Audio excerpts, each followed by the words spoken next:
Let's add some interaction to our graph.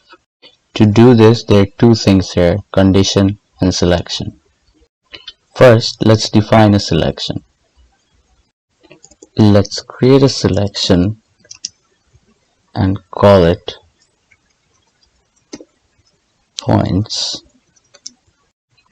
which is of type single and is activated when mouse is over the point. Let's use this selection in the color segment, where we will define a condition.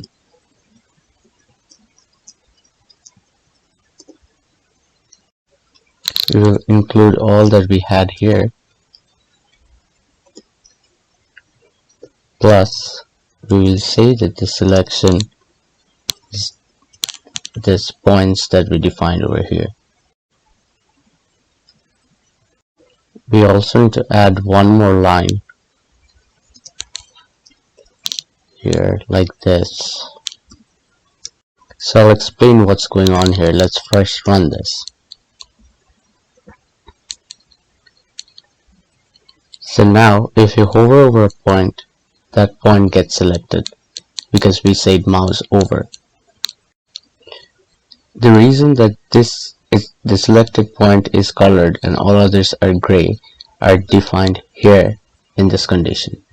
What this part is basically saying is, when a point is selected, use the color that we defined before, and all other points which are not selected, make them gray.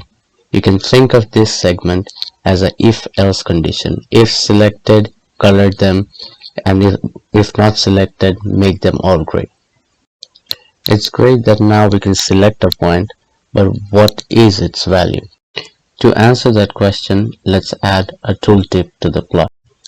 There are several ways of adding a tooltip. You can click on this link to see what are the options. I'm going to show you a couple of them. First, let's change this mark to this, and then let's add a tooltip. Now if you hover over the data over any point, we will be able to see all the information that is available for that particular point. The other way of adding a tooltip is, let's first remove this from here and add a tooltip here, which will have the same properties as that of the y-axis. Now if you look at the plot, if you hover over a point, you'll get the temperature max of that particular point, which we defined here in the field. Next, let's take a look at how can we select an interval or an area.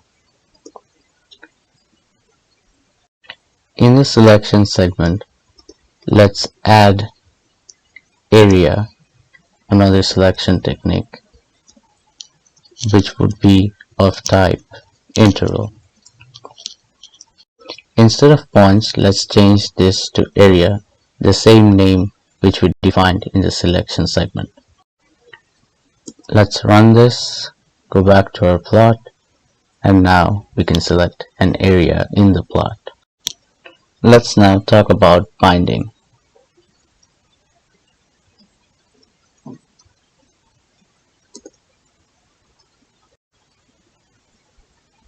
Inside the selection segment, let's add a piece of code where the type is a single, the fields are taken from the weather field, and we will bind based on an input which will be selected by the user, and the options in that input field will be all this.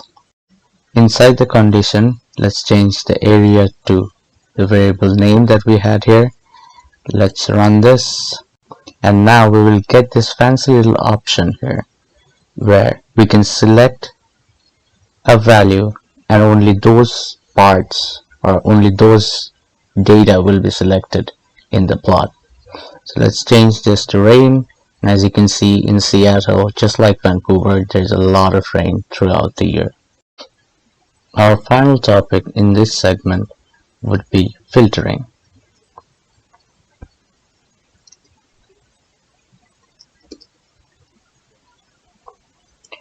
So I've taken a piece of code.